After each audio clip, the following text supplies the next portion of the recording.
You're watching the Hallowed Chambers on TVC News. I am Jesu Adewu. The Nigerian Senate has constituted a committee to probe why President Muhammadu Buhari did not assent to 19 out of 35 constitution review bills transmitted by the National Assembly.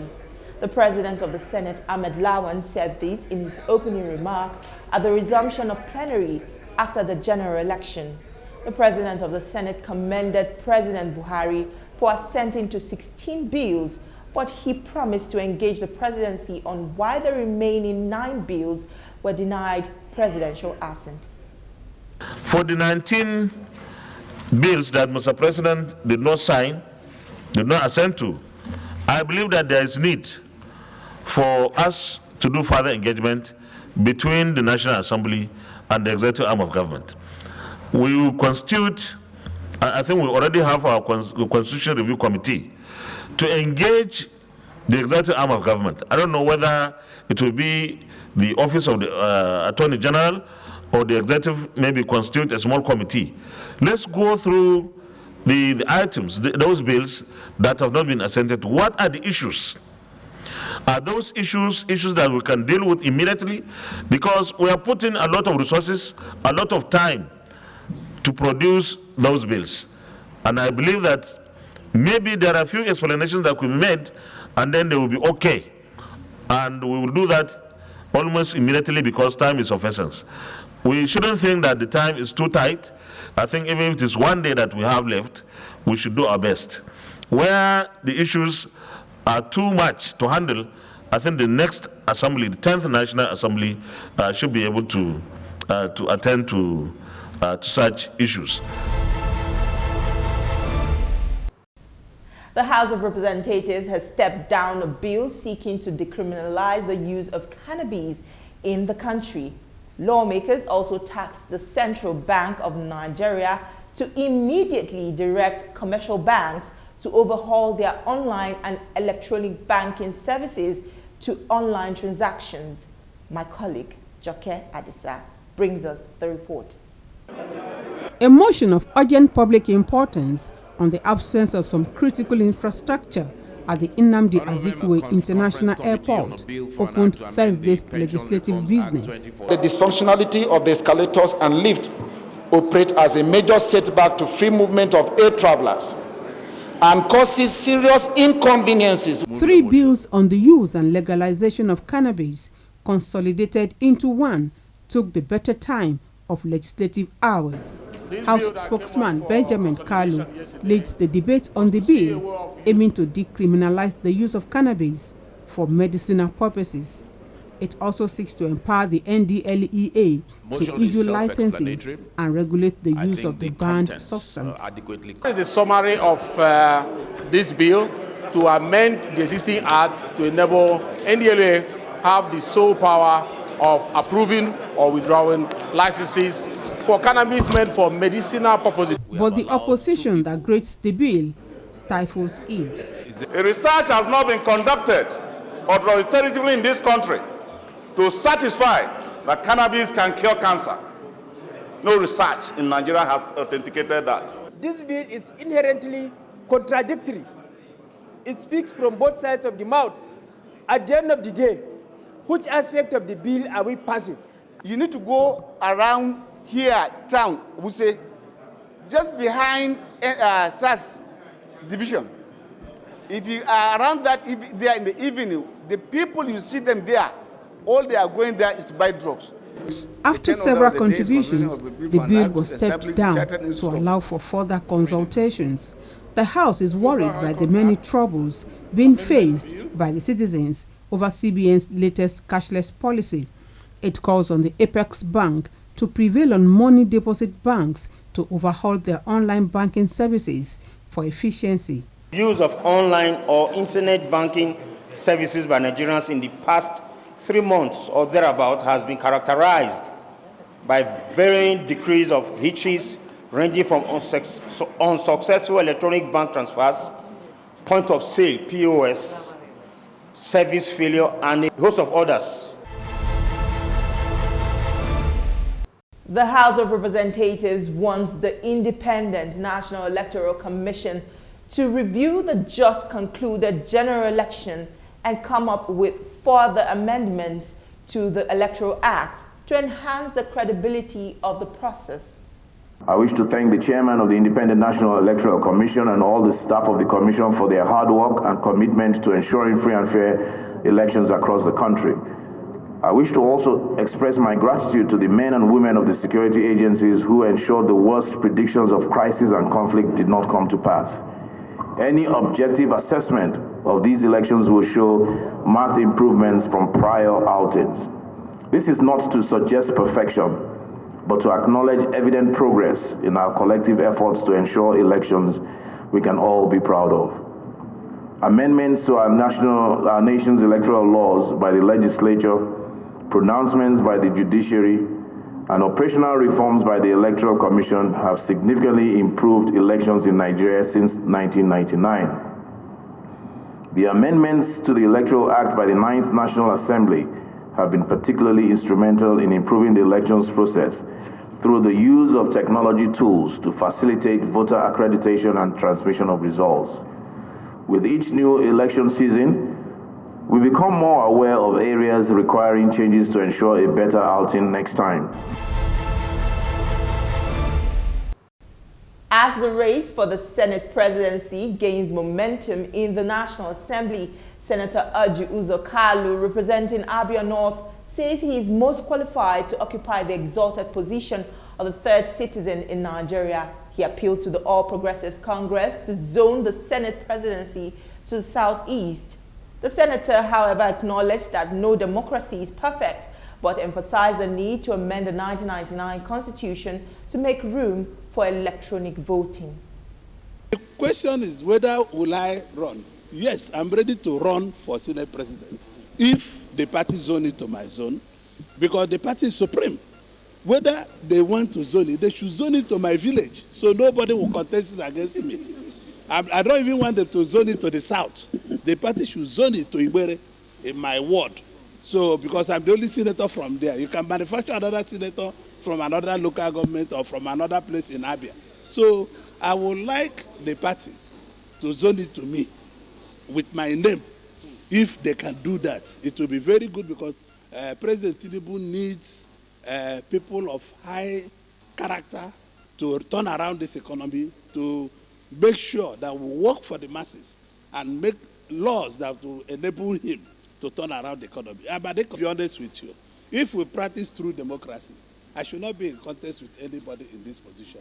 Because apart from the Senate President himself, Deputy Senate President Mogege, the Senate Leader Gobe, I'm the highest ranking member of the Senate. No election is perfect. We have some lapses, we have some diseases, but we must move on. People that are calling for interim government, this and that, they're wasting their time, because we have practiced democracy. Democracy in India is the same, democracy in America is the same. There's no democracy that is perfect.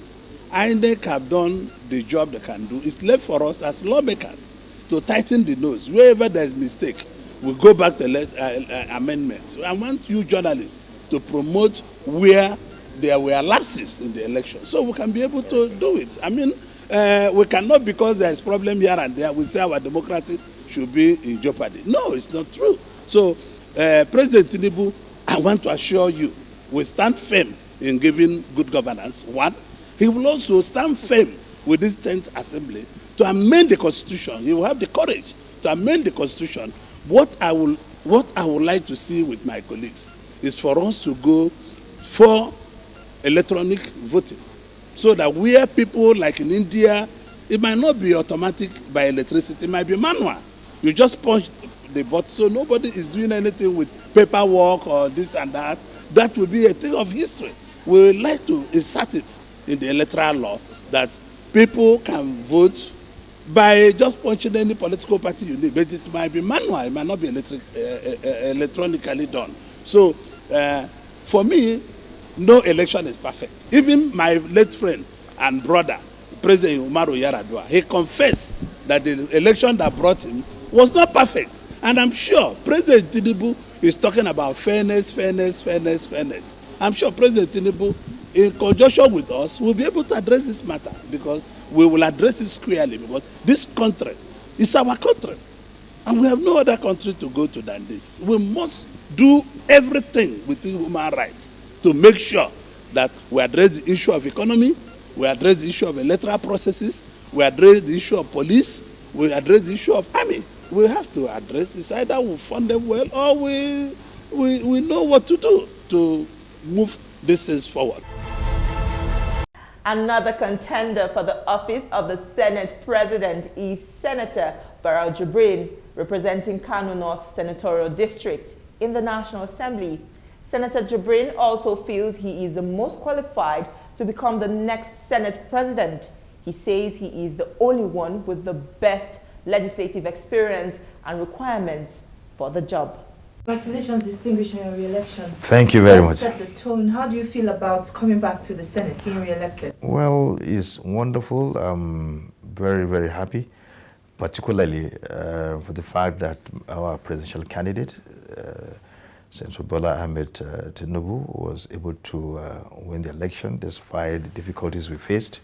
And we're able to do very well in my zone, particularly in my state, to make sure that he won the election. And I also came, despite the challenges we faced from the AMPP, the Kongosia group, I was able to win the election to represent my people in the Senate of the Federal Republic of Nigeria. So I'm glad, thank God, that we're able to win the elections, both at the national level and in my central zone.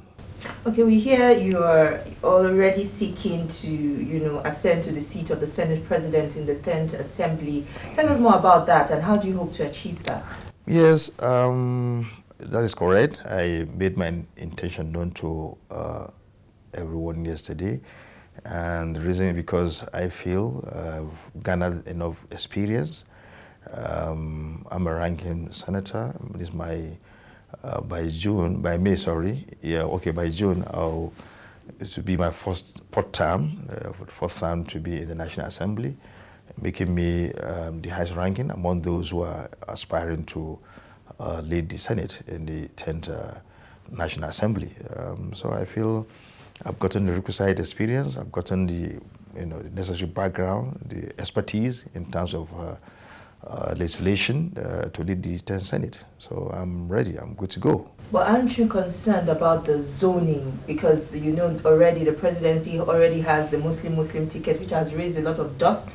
Aren't you concerned that this may affect your chances? No, not at all, because I believe that politics have to be played in a way that you think of your success. I want my party to succeed. I want our president-elect to be to run for 2 terms, to spend 2 terms in government, because I know what he did in Lagos. Was able to change the economic fortunes of Lagos to a state that has a very robust and sound economy, which is an envy of all. Lagos has become an envy of all, not even within the country, but internationally. He wasn't able to do that in 1 term. He spent 2 terms and was able to achieve that feat. So I look forward to making sure that he becomes 2-term president. And you don't begin to plan for that, at the tail end of the current or the administration is going to run for the first time. You begin to plan from now. And I believe that my part of the country, despite all odds, we came together to give him the highest vote in this country.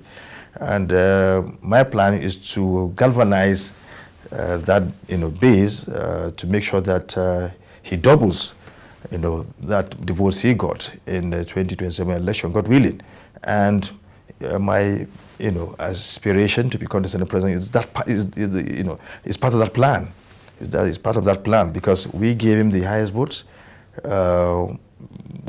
I want to galvanize that base to make sure that we double that vote. We double the votes that we gave him. And when I become the Senate President, that will be made easier. And I will be in the forefront to make that happen. So I feel there should be reward for performance. We perform very well You know, my state in particular, we gave the highest votes, second to Lagos. When I become the Senate President, the sky will be a limit in terms of garnering more votes for Asuwaji Ahmed Bola Tinubu. It's all about, he has good ideas. He has good plans for this country, but he needs to spend 2 terms to achieve that. So I feel we need to do this to galvanize the people where APC has its strongest followership, all right, so as to make sure that we're able to make this happen in the 2027 election. So, and I will certainly be part of that equation. And this, my aspiration, fits into the whole equation, this whole formula. The legislature is immune to that kind of sentiment because it's somewhere that, competence is the key, requirement, is the key fundamental in its operation. So you need to be competent. And when you talk about the Senate presidency, such sentiment does not come into play. All right? It doesn't come into play. It's only someone who has the wherewithal in terms of knowledge that can be a Senate president. And as you speak, I am the most experienced among those who are aspiring to lead the Senate National Assembly. It's all about ranking, all right? And, well, if you go about political expediency, that is talking about the political angle to it, I'm also number 1 because I come to the northwestern part of this country where we gave the president the highest votes. And we are willing to double that effort. Do you now take your chances where you think you're going to garner more votes to make what happened in 2023 easier to happen in 2027? That is, to re-elect the president 2027. Do you take that chance and take it to somewhere where it might not really be useful? You were saying it from that point of view. Yes. Nigerians might see it, might solidify their thoughts of plans to Islamize Nigeria. There's already that factor on ground. So how do you hope to demystify? We have gone beyond that sentiment. We have gone beyond that sentiment in this country. The key thing is the president-elect said it. He said what is going to be his, watchword is competence. Is competence. You don't bring in, sentiments where competence is needed. Otherwise, we run into trouble. We've gone beyond that. The fact that we're accepted to take the candidature, to elect the candidature of Asuwaji Ahmed Tinubu and Senator Shetima and get them voted, and they became victorious in the election that was just concluded, has collapsed that kind of line of idea. So what is at play in this country, as we speak, in the political terrain, is competence. And the earlier we handle that, the earlier we face the reality, the better for the country. Those kind of sentiments should go. You don't bring in sentiment where competence is the key fundamental. It happened, and that's how we. Oh, now, when you go to, for instance, you saw what happened, during David Mark's era.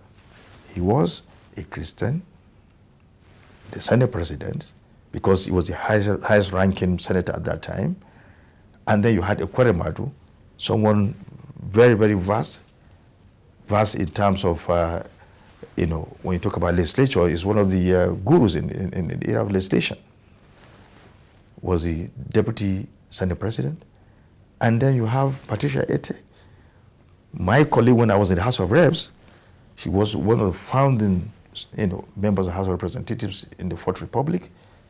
We were together with her in 1999.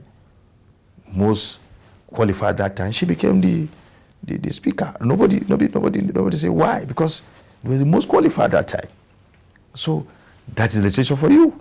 You don't bring that kind of sentiment into the legislature. Otherwise, we become a laughing stock within, in the Committee of Nations. People begin to laugh at us.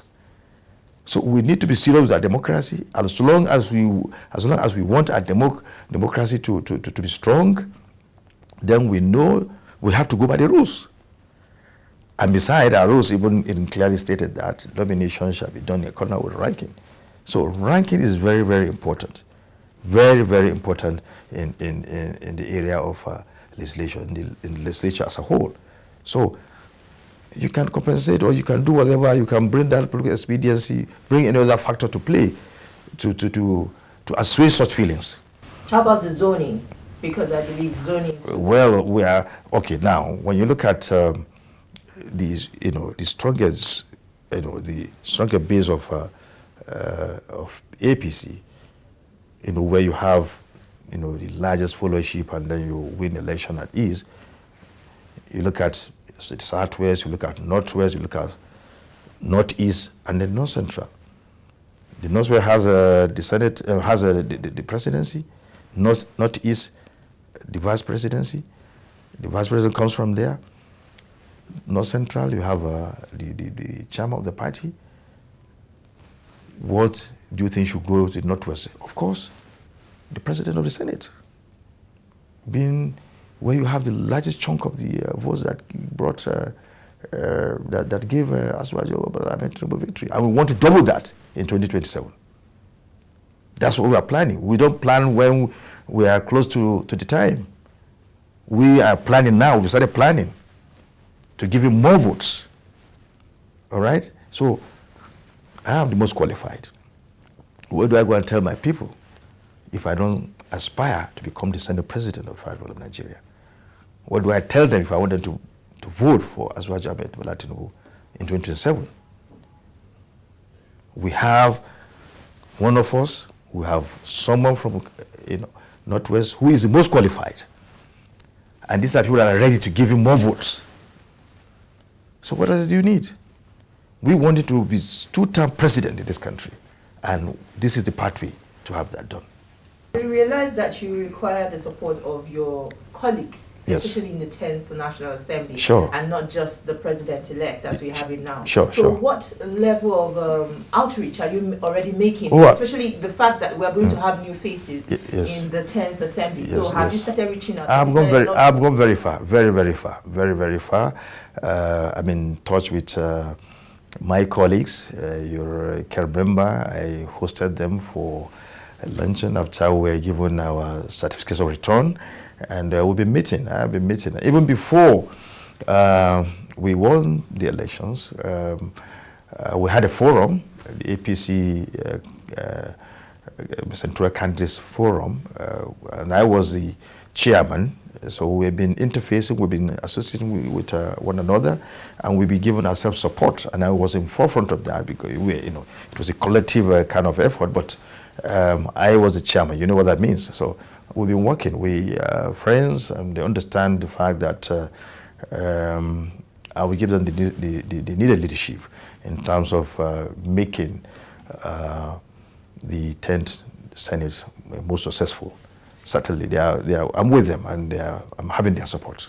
All right, distinguished. Since you're very convinced that you are going to defy all odds, what is going to be your legislative agenda? Oh, that's wonderful. That's why I said I am going to make a formal declaration where I will, roll out all these what I have in stock, for the 10th Senate. But what I want to say is this: I've garnered the necessary requisite experience, being around for quite a long time in the Senate, because the legislature is an institution where experience comes with you've been there for a while.